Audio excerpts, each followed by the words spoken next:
bienvenue à Né pour jouer. Découvrez des histoires passionnantes, des expériences incroyables et des parcours différents pour vous inspirer à réaliser vos rêves. Je m'appelle Junior Boursier et aujourd'hui, j'ai le grand plaisir de recevoir M. Emmanuel Auger. Salut Emmanuel. Salut Junior. Comment ça va? Ça va bien toi? Oui, ça va bien. Content de t'avoir. Merci de participer à l'événement.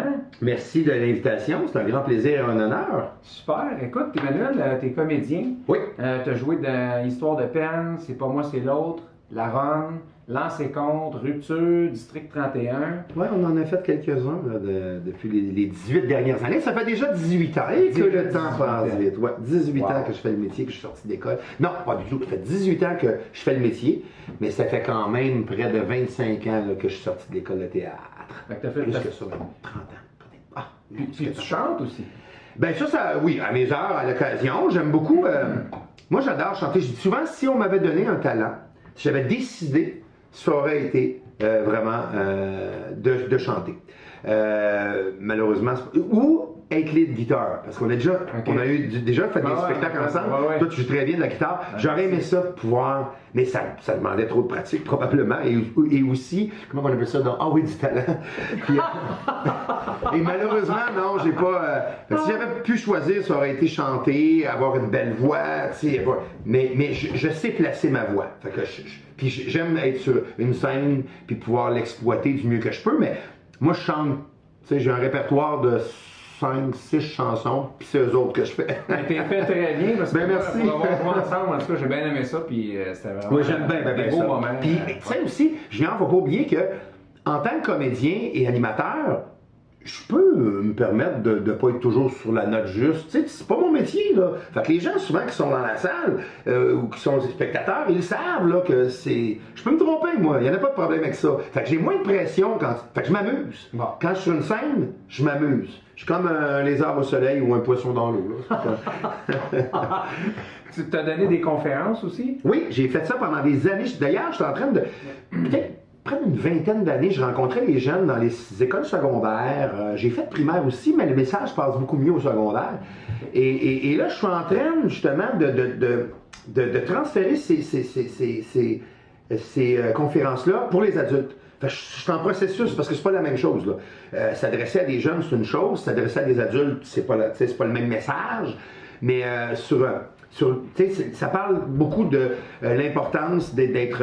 moi, je crois beaucoup au karma, d'envoyer des choses dans l'univers, d'être à la bonne place au bon moment, mais de provoquer des choses. Dans la vie, si tu veux quelque chose, il faut que tu le provoques. Si tu restes chez vous, nous autres, surtout dans le métier qu'on fait, si on reste chez nous et on est passif, le téléphone ne sonnera pas, il n'y a rien qui va arriver. Si tu veux qu'il y ait un changement dans ta vie, il faut le provoquer. Fait que tu envoies des choses, tu fais des appels, d'être à la bonne place au bon moment, des fois... Le timing, le timing, oui, parce que si on regarde ça, là, à l'Union des artistes, là, on est entre 8 000 et 10 000 membres. C'est énorme. Là. Puis là-dessus, il y en a peut-être 200 qui travaillent. Fait qu'est-ce qui fait... C'est pas une question de talent. Là. Moi, j'ai beaucoup plus d'amis qui ne travaillent pas que d'amis qui travaillent. Puis c'est vraiment pas une question de talent. Ils sont tous talentueux. Qu'est-ce qui fait que moi je travaille puis pas eux autres? Je ne sais pas. Mais je pense que c'est une question de chance. Tu sais, si on avait du temps, là, je te conterais des anecdotes là, de contrats que j'ai eus parce que j'étais à la bonne place au bon moment, parce que j'ai téléphoné à la personne au bon moment, parce que il y a un certain karma, puis il faut faire confiance. Il faut se faire confiance. Mais tu as une énergie aussi, tu as un désir de faire ça, puis tu fais ce qu'il faut pour le faire. Oui, je pense que oui. Au bon moment. Oui, je pense que ça fait partie de tout ça. C'est un ensemble qui fait que des fois on arrive à connaître du succès. T'sais. Mais d'abord et avant tout, je maintiens que le succès, ça part de soi-même, puis il faut le provoquer. Il faut aller de l'avant. Ça prend des prédispositions mentales. Oui, effectivement. Aussi, comme tu as dit tantôt. Oui. Tu es porte-parole aussi de la Fondation de l'hôpital Saint-Eustache. Porte-parole, je suis plus un parrain, je suis plus comme un ami de la Fondation. Parce que le porte-parole de la Fondation, c'est Danny Dubé. C'est lui qui est porte-parole de la Fondation. Mais ça fait des années que je m'implique c'est sûr, pour plusieurs fondations. En tant qu'artiste, je maintiens qu'on a un devoir de société, on a une reconnaissance du public et on doit l'exploiter. Alors, c'est sûr que l'hôpital, moi j'ai 3 enfants. Mes 3 enfants sont à l'hôpital. J'ai mon cousin qui est anesthésiste à l'hôpital. J'ai ma cousine qui est docteur à l'hôpital. J'ai beaucoup de gens qui travaillent, qui gravitent alentour de l'hôpital. Et je me suis beaucoup impliqué parce que c'est important. On est souvent malheureusement, dans la vie, on chiale beaucoup quand c'est le temps d'avoir des services. Puis quand on est à l'hôpital, il est trop tard pour chialer parce qu'on a besoin des services. Fait qu'avant de chialer, il faut s'impliquer. Fait que j'ai trouvé ça important d'être capable de redonner, de donner un pot au suivant, puis de pouvoir les aider à ramasser des sous, parce que les sous, c'est le nerf de la guerre. L'argent, c'est le nerf de la guerre partout, même dans les hôpitaux. Les hôpitaux ont, comme n'importe quelle structure, ont des budgets à respecter, et la fondation, eux autres, va au-delà de ce qu'ils ont besoin. Achète du matériel sans les fondations, là, il n'y en aurait pas de service, ou il y en aurait beaucoup moins. C'est clair. Alors, c'est important. Puis moi, je trouve ça important de s'impliquer. Fait que l'hôpital Saint-Eustache, c'est mon hôpital de quartier. Je suis né, moi j'avais... Je suis né à Bois-les-Filions. Ah, je vous ferai remarquer qu'on est à la maison. Et je vais vous présenter Stella, mon machin. Puis, fait que malheureusement, c'est ça, les gens sont souvent portés à critiquer le système et tout ça, mais au lieu de critiquer, pourquoi pas s'impliquer et aller de l'avant? C'est ça que j'ai décidé de faire. Alors, on a quelques artistes là qui sont ici, régionales, parce que ça fait 45 ans, moi j'habite à Bois-les-Filions, je suis né ici. L'hôpital Saint-Eustache, c'est mon hôpital de quartier, et j'ai décidé de m'impliquer. Il y a également la fondation, plutôt l'organisme. Hey, couche-toi. Hey, il y a l'organisme Action Autisme, dans lequel je m'implique. Oui. Puis là, souvent, on en parlait tout à l'heure, je disais souvent la fondation. Ouais. Ce n'est pas une fondation, c'est un organisme qui s'appelle Action Autisme, qui aide les familles qui sont aux prises avec des enfants atteints du syndrome de l'autisme. J'ai une équipe aussi ben, je m'occupe avec mon ami Mathieu Baron d'une équipe qui s'appelle l'équipe des différents, qui est une équipe de hockey composée d'une quarantaine de jeunes ayant une déficience intellectuelle. C'est important. C'est important pour moi, puis je fais plein d'autres petites causes aussi, parce qu'on essaie d'être partout, mais on ne peut pas être partout. J'essaie de m'impliquer, j'essaie d'être là, mais je ne peux pas toujours être où. Tu sais, il faut aussi que je m'occupe de ma famille, de mon métier. C'est pas facile, mais je trouve ça important. Puis c'est valorisant aussi. Oui, puis t'en fais beaucoup, fait que je te lève mon chapeau. Ouais, ben merci, t'es gentil. Merci, Junior. T'es bien fin. On va prendre l'exemple sur toi. Ben merci, on va continuer à travailler avec eux. Peux-tu nous parler un peu de ton parcours, là, de tout ça, là, comment ça a commencé? Tu as parlé tantôt là, que ça fait quand même plusieurs années que tu fais ça, là, comédien. Oui. Comment ça a commencé, tout ça? Ben, ça a commencé étant très jeune, Junior. Moi, à l'âge de 5-6 ans, je voulais devenir comédien. J'ai toujours été le bout en train de la famille, celui qui faisait... Moi, ma grand-mère paternelle nous faisait faire tous des petits spectacles. Fête des mères, fête des pères, jour de l'an. Chaque fois qu'il y avait une réunion familiale, on faisait des petits spectacles. Au grand détriment de mes cousins et cousines, qui eux autres étaient beaucoup plus, tu sais, aujourd'hui sont médecins, sont docteurs, sont chiro, sont professeurs, et il y avait un peu moins l'aspect artistique. Tu sais. Ouais. Moi, je l'ai toujours eu, j'ai toujours aimé ça. Puis c'est de là que la passion a commencé. À partir de l'âge de 9, 10, 11 ans, il y a une famille près d'ici qui s'appelle la famille Beaulé. M. Beaulé, lui, tu sais, je me répète, mais je suis né à Bois-les-Filions. Hein. J'ai les mêmes amis depuis toujours. Et M. Beaulé ne voulait pas qu'on traîne dans les rues, lui, parce qu'il voyait que des fois, bon, au lieu de traîner dans les rues, il nous prenait. Il y avait lui, il a 4 enfants, 2 garçons, 2 filles. Ces 2 filles plus vieilles avaient grand talent artistique, chantaient très bien. Alors, eux autres prenaient tous les enfants du quartier pour monter des spectacles. Ça s'appelait des mini-pop. Pour les gens un petit peu de mon âge, là, vous allez vous rappeler, tu sais, les sacs avec une paille ça c'était un sac, là, qui s'accompagnait d'une paille. Puis, bon, ben, c'est lui qui fabriquait ça. Okay. Et dans son usine, qui était adjacente à sa maison, et puis, on s'appelait les mini-pop. Puis on faisait les mini-pop. Et on se promenait un peu partout dans les régions, dans les petites villes avoisinantes. On faisait des spectacles, pas Jour de l'An, mais surtout Saint-Jean-Baptiste et tout ça. Et là, encore une fois, j'aimais tellement ça être une scène, j'ai tellement trouvé que c'était ma place, c'est ça que je voulais faire dans la vie. Et où ça a débloqué vraiment, c'est quand j'étais au secondaire, à l'âge de 15 ans, j'ai participé à une émission qui s'appelait Top Jeunesse avec Rock Voisine. J'avais été engagé gratuitement, est-ce qu'on peut appeler ça engagé? J'étais figurant danseur, puis on s'occupait aussi de la foule. On était un peu animateur de foule. Oui, on dansait, on s'occupait de la foule et tout ça. Et là, c'est mes premiers contacts avec la télévision, c'est fait là. Et c'est là que la passion, j'ai fait ça. OK, c'est ça que je veux faire dans ma vie. Moi je veux faire de la télévision. Et de fil en aiguille, après le secondaire, ben, je me suis inscrit au cégep en théâtre. J'ai été accepté en théâtre à Lionel Groux, à Sainte-Thérèse, l'option théâtre Lionel Groux. Alors, j'ai fait mes cours là, j'ai fait mes classes là. Puis par la suite, ben, j'ai j'ai quitté l'école en 95-96. À ce moment-là, bon, faut prendre aussi conscience physiquement. Ce que j'avais là, c'est que j'avais des broches. J'avais les cheveux longs jusqu'aux fesses et j'avais beaucoup, vous avez remarqué, j'ai beaucoup de tatouages. Et dans ce temps-là, les tatouages étaient encore mal vus. Tu sais, je me rappelle de beaucoup de professeurs qui me disaient que je n'étais pas pour travailler à cause de ça. Aujourd'hui, on m'engage grâce à ça. Grâce à ça, Fait que, le temps a évolué. Wow. Et alors, quand j'ai quitté l'école, j'arrivais pas à trouver du travail. Puis moi, j'ai une grande fille de 21 ans qui va avoir 22 ans. Fait que j'ai donné naissance à Daphné. J'avais 23 ans. Et là, je devais me trouver de la... Oui, j'étais très jeune. Il fallait que je me trouve... Parce que là, j'avais une deuxième bouche à nourrir. Ben, plutôt une troisième bouche parce que j'étais avec la mère de Daphné. Puis, alors là, j'arrivais pas à me trouver du travail dans mon métier. J'ai été éducateur avec les enfants pendant plusieurs années. Pendant 6-7 ans. C'est d'ailleurs pourquoi, là, ça amène à pourquoi je suis allé donner des conférences, rencontrer les jeunes. C'est parti de là. Mais c'est pas ça que je voulais faire dans ma vie. Moi, je voulais être comédien.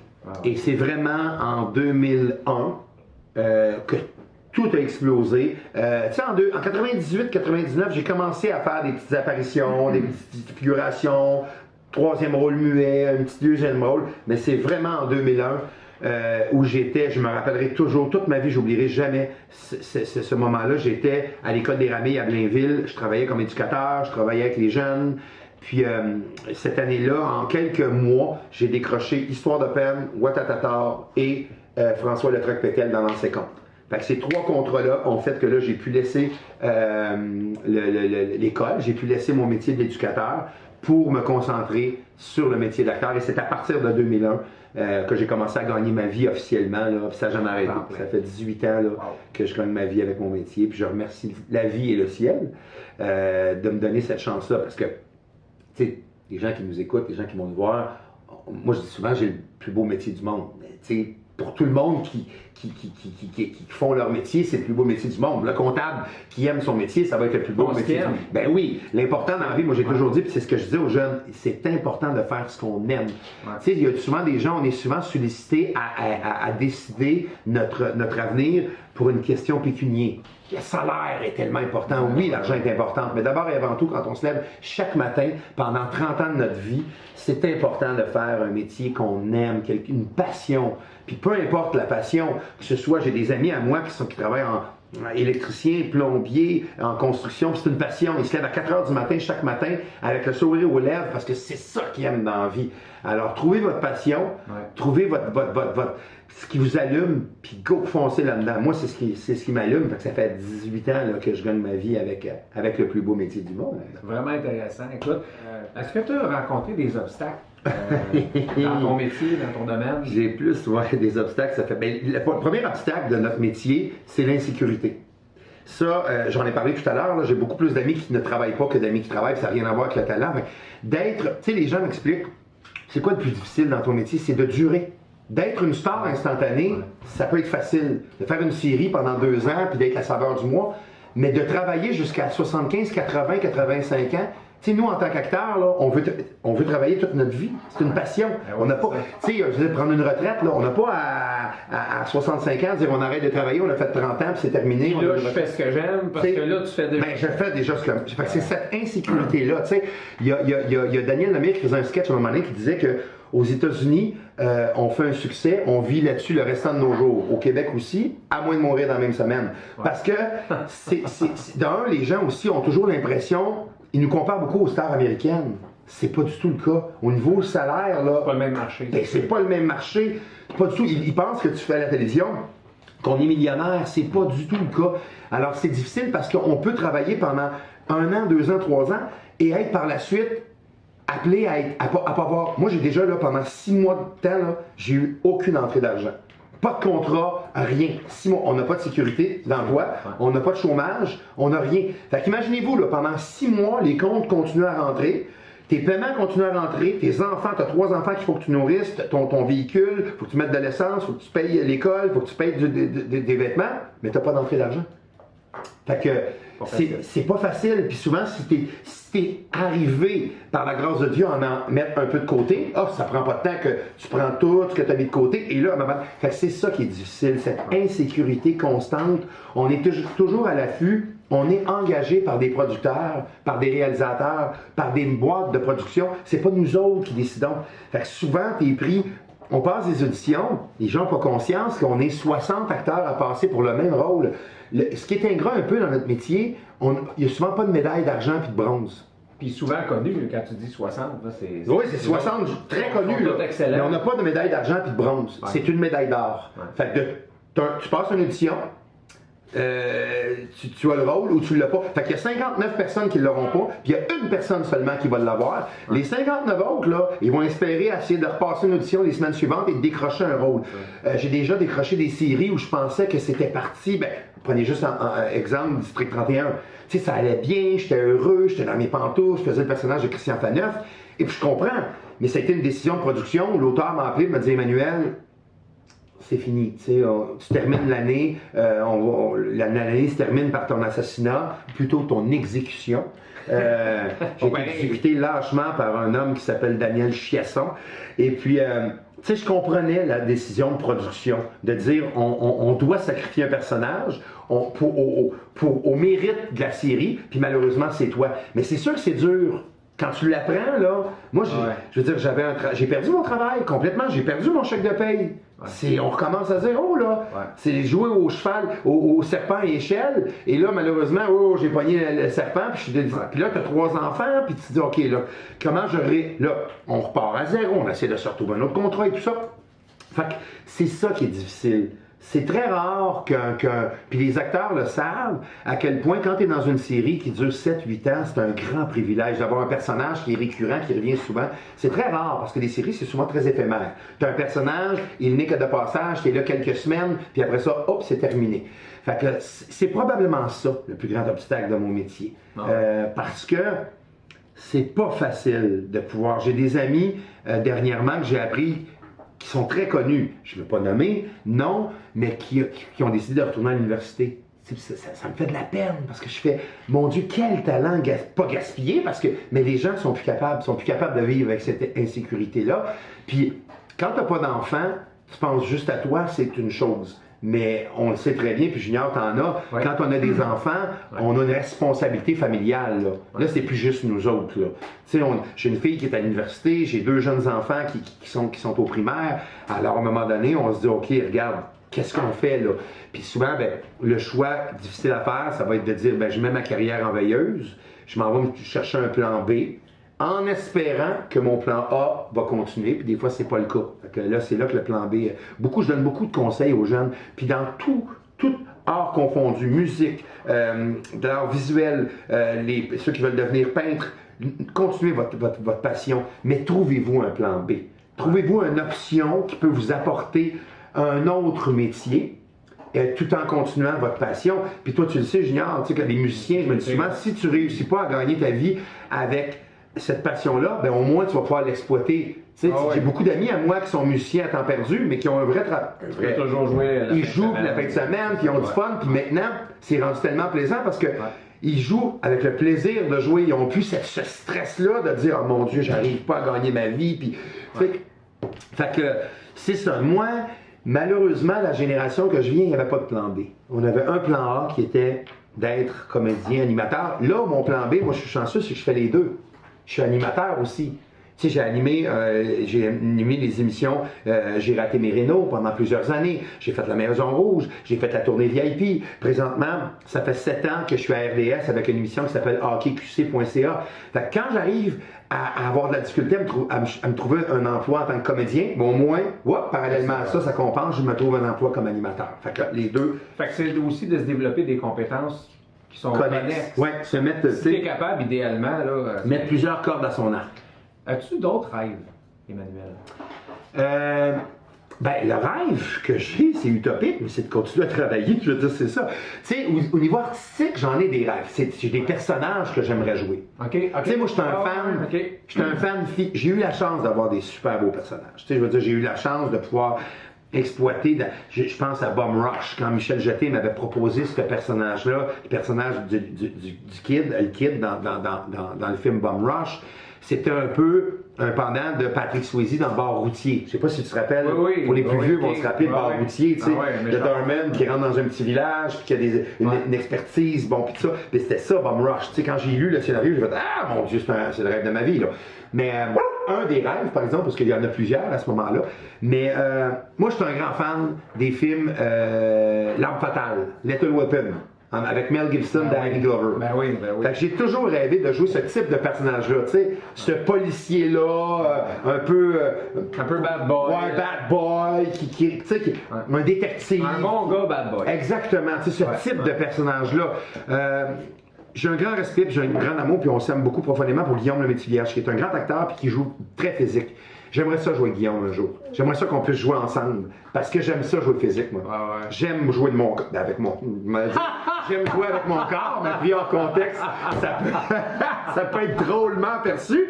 Mais tu comprends ce que je veux dire? Oui, absolument. Je l'ai fait dans Lancer Compte, je faisais mes propres cascades, tu sais, que je me battais avec Dave Morissette. C'est moi qui le faisais. Quand Dave Morissette me rentrait dans la bande, puis je revolais, puis je faisais des pirouettes, puis je tombais dans le spectateur. C'est moi qui le faisais. J'aimais ça. J'ai toujours aimé faire mes propres cascades. Fait que jouer avec Guillaume, qui est un acteur que je respecte et surtout une personne extraordinaire. Tous ceux qui côtoient Guillaume, je veux dire, si les gens qui nous écoutent disent « Hey, es-tu aussi extraordinaire en vrai que oui, il est encore plus extraordinaire en vrai. » C'est tellement une bonne personne. Puis c'est un bon acteur. J'aimerais ça, jouer ce type de personnage-là.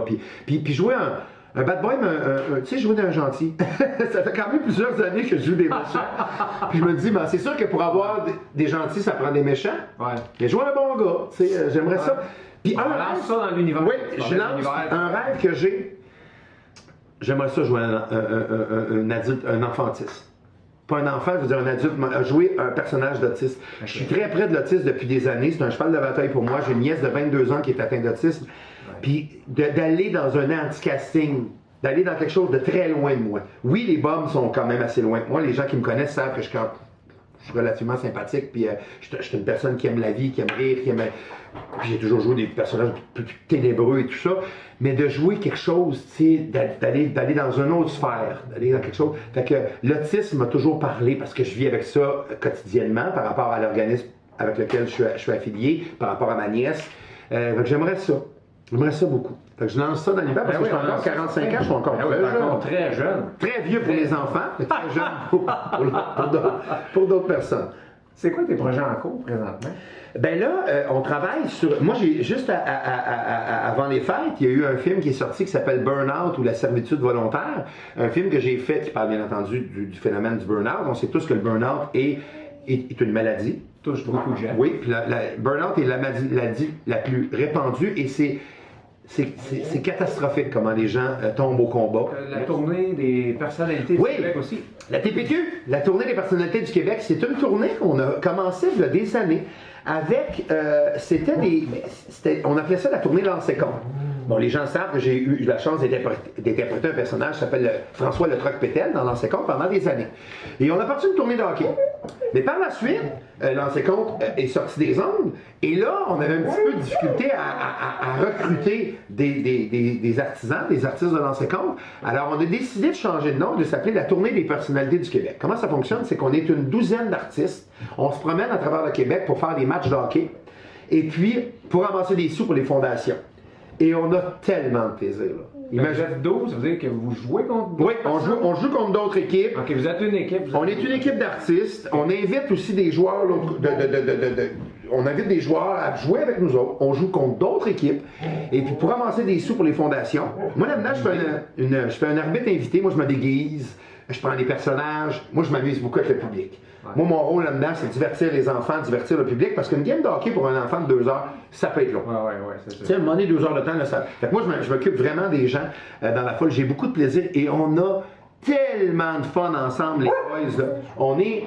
Tu sais, comme je dis, le stress du métier, le métier est très stressant. Fait que quand on s'en va faire un match avec la tournée des personnalités du Québec, là, tous les artistes qui acceptent, c'est du pur plaisir. Ah ouais, c'est ça. On dit, OK, on décroche. C'est contagieux. On décroche de la vie familiale aussi. Des fois, on part pendant une journée complète. Mais on prend l'autobus, on va aller dans l'autobus, on rit, on se fait des coups, on jase, on prend du temps ensemble. Puis après ça, ben, on retourne chacun dans notre vie de famille, dans nos petits trains quotidiens. Mais c'est une façon de décrocher. Fait qu'on a beaucoup de plaisir. Et on se promène comme ça pendant tout le restant de l'hiver jusqu'au printemps. Là, on va se promener à travers le Québec. Là. T'as-tu les prochains endroits, les prochaines dates? Ben, il y a le 18, on est le 18 janvier, on est à Saint-Joseph de Coleraine. Le 16 février, on est à Saint-Félix-de-Valois. 23 février, on est en Beauce. Et pour le reste, je me rappelle plus. Mais on peut demander aux gens, les gens peuvent... On va mettre les informations. Oui, ils peuvent aller voir le site sur Facebook, la tournée des personnalités du Québec, puis vous allez voir, toutes les informations. On va mettre le lien dans le bas. Avant-dernière question, Emmanuel, est-ce qu'il y a des choses, là, on a parlé beaucoup de choses, là, mais si on voulait faire un petit wrap-up, parce qu'on est allé pour jouer puis on veut inspirer des gens à réaliser leurs rêves. Puis en passant, c'est vraiment inspirant de merci. Ton histoire puis ta façon de les raconter. C'est vraiment le fun. Y a-t-il quelque chose que tu aimerais dire aux gens? Ben, tu sais, j'en parlais tantôt en collaboration avec mon chien, Stella. La chienne Stella qui veut me lancer un message. Stella, viens à ma tête, viens ici. Écoute, honnêtement, j'en ai parlé tantôt. Si j'ai un message à lancer aux gens, c'est toujours de jamais arrêter de croire en soi. Moi, si je regarde dans ma vie, dans mon cheminement, que ce soit à l'école, je vous parlais tout à l'heure du fait que j'avais des tatouages, j'étais différent, j'avais un casting différent des autres, puis on me l'a souvent reproché. Puis il y a des gens qui me disaient, tu ne pourras pas travailler, tu as beaucoup trop de tatous, puis ça va t'empêcher de travailler. Bien, j'ai toujours eu gardé cette confiance que j'avais ma place dans ce métier-là, et ça a été bénéfique pour moi. On m'a engagé pour ça. Et puis, à un moment donné, souvent, il y a beaucoup plus de gens dans mon parcours qui m'ont découragé que de gens qui m'ont encouragé. Mais c'est probablement ce qui m'a servi un peu de moteur. Moi, j'ai toujours été une personne qui croyait en moi, en mon talent. J'ai toujours dit, j'ai une place dans ce milieu-là. J'ai une place qui est à moi. Je ne prends pas la place de personne, je vais juste prendre la mienne. Fait que c'est de toujours jamais arrêter de croire en soi. Peu importe l'âge. Souvent, comme exemple, tu prends Raymond Bouchard, comédien Raymond Bouchard, qui est un comédien extraordinaire, qui a commencé à travailler sur le tard. Il a commencé quand très jeune.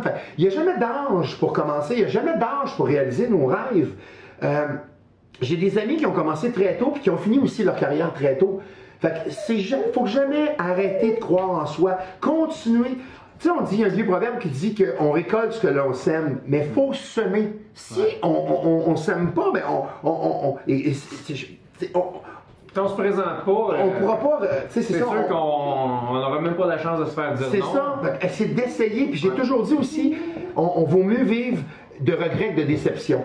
De dire ça n'a pas fonctionné que de dire j'aurais dû essayer. Ouais. Mais maintenant je suis trop vieux. Maintenant j'ai une vie familiale qui ne me le permet pas. Maintenant j'ai des amis encore qui m'appellent ou des gens qui m'appellent qui ont des 20 ans, 30 ans puis qui me disent hey Manu, j'aimerais ça. Essayez-les! Allez-y! Ouais. Tu sais, je veux dire, tu risques rien.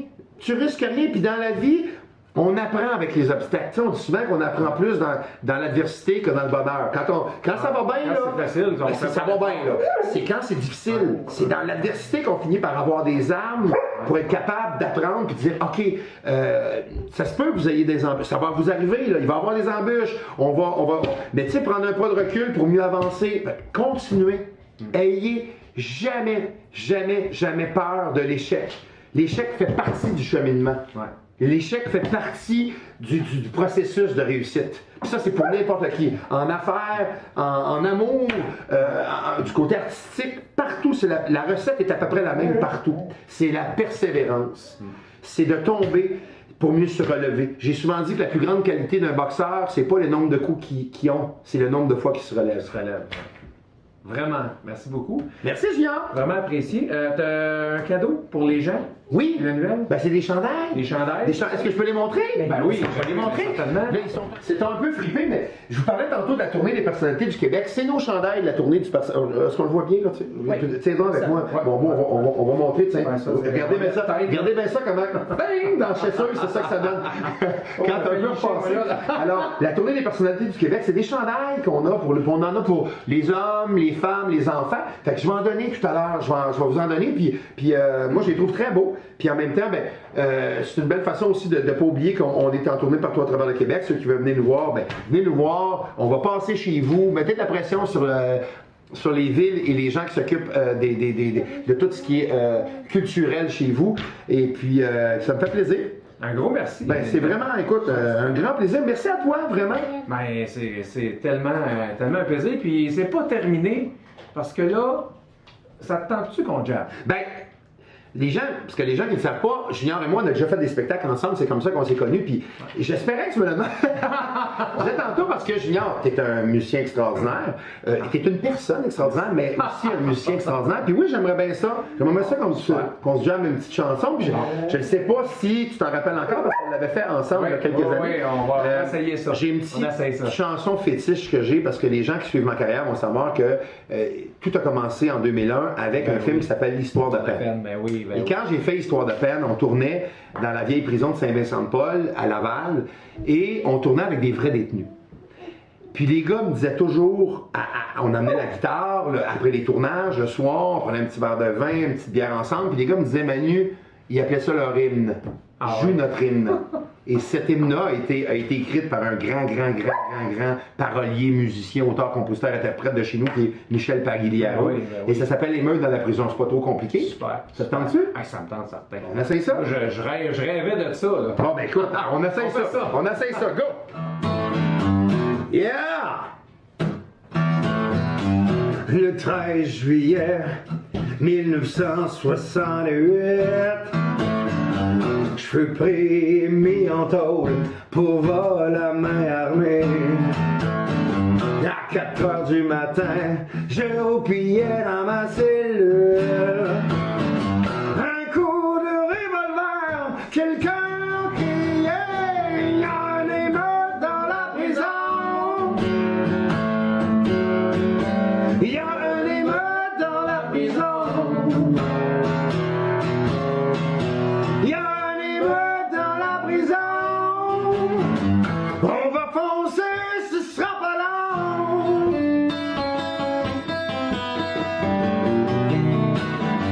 Le tout a commencé dans le bloc numéro 3.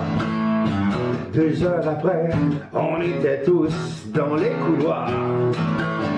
J'ai dit ok les boys, c'est le temps de filer.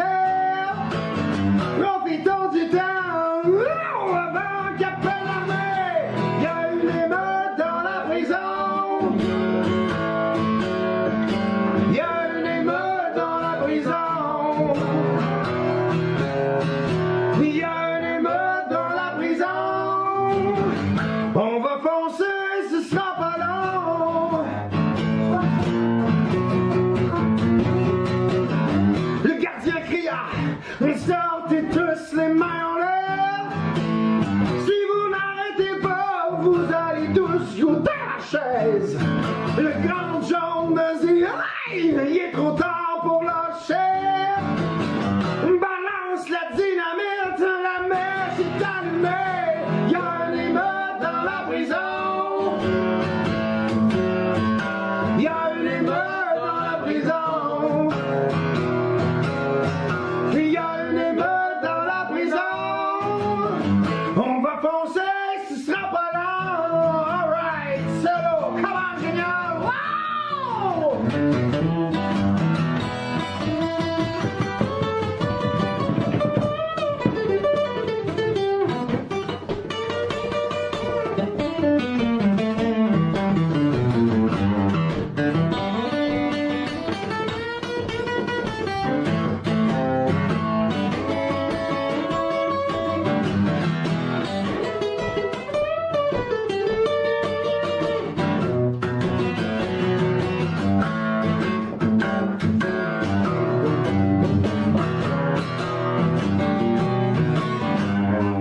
Es-tu là?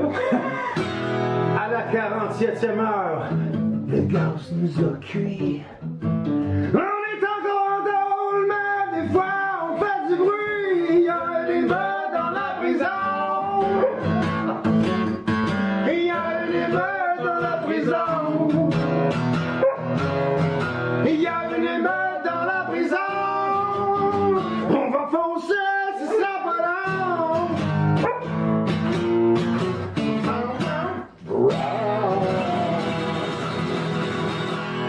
Wow! Excusez-la! Yes, sir! Emmanuel Auger, mesdames, messieurs! Merci beaucoup! Mouah! Merci d'avoir été des gens, Ça fait Emmanuel. plaisir.